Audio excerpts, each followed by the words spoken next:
Welcome back दोस्तों। आज gospels के ताल्लुक से जो डिटेल्स हैं हम उनको सीखते हुए पार्ट 2 में हैं। और आज की इस वीडियो में हम गॉस्पल ऑफ मार्क की बात करेंगे, मरकस की इंजील की बात करेंगे और इसकी डिटेल्स को जानेंगे और सीखेंगे।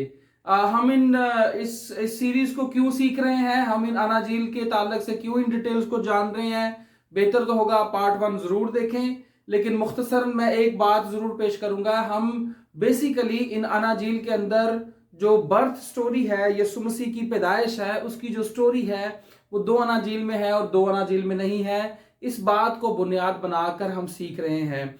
2 अनाजील में स्टोरी मौजूद है, 2 में नहीं है। क्यों नहीं है ये एंड पर हम जरूर बात करने वाले हैं, लेकिन जब तक हम इन डिटेल्स को नहीं जान लेते तब तक वो बात हमें समझ नहीं आएगी। So the gospel of mark की अगर हम बात करें, इसके लिखे जाने का मकसद क्या है, इसको देख लेते हैं।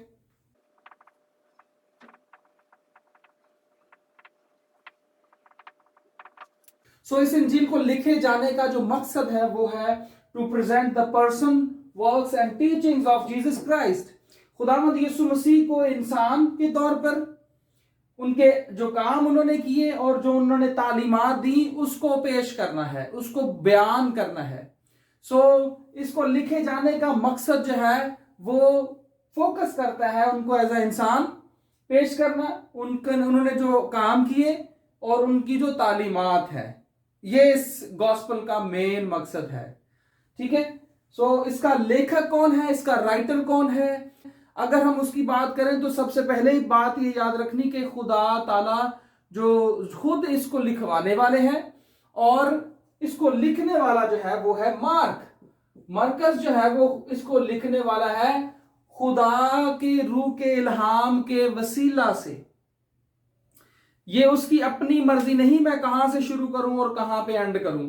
खुदा जिस तरह से चाहता है इस इंजील को लिखवाना, खुदा अपने पाक रूह के वसीला से मरकस से ये इंजील लिखवा रहा है। उसके बाद अगर हम बात करें टू होम रिटन किन के लिए लिखी गई, तो इसको देख लेते हैं।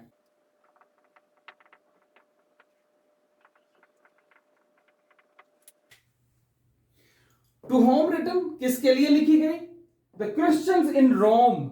रोम में मौजूद मसीहियों के लिए इस इंजील को लिखा गया। Where he wrote the gospel, जहां ये इंजील लिखी गई।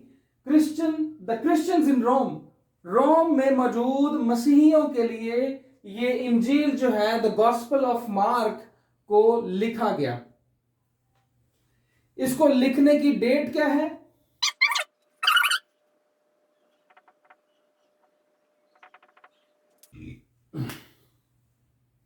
डेट ऑफ रिटन क्या है?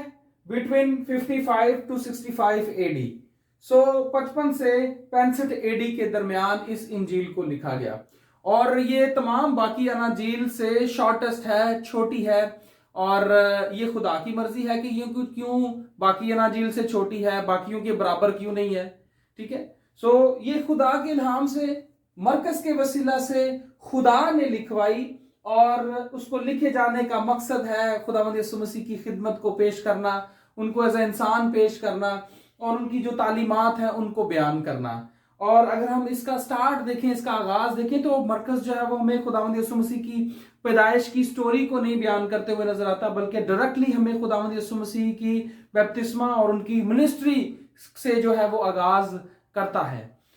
उम्मीद करता हूं कि आपने पार्ट 2 को जरूर नोट कर लिया होगा और जरूर आप इस सारी सीरीज से सीखते जा रहे हैं। खुदावंद आपको सिखा रहा है और मेरे लिए दुआ करिए ताकि मैं अगले पार्ट में भी आपके लिए बेहतरीन तरीका से जो मालूमात है वो लेकर आने वाला हूं। पार्ट 3 में हम द गॉस्पेल ऑफ लूका की इंजील के ताल्लुक से सीखेंगे। Till then, God bless you.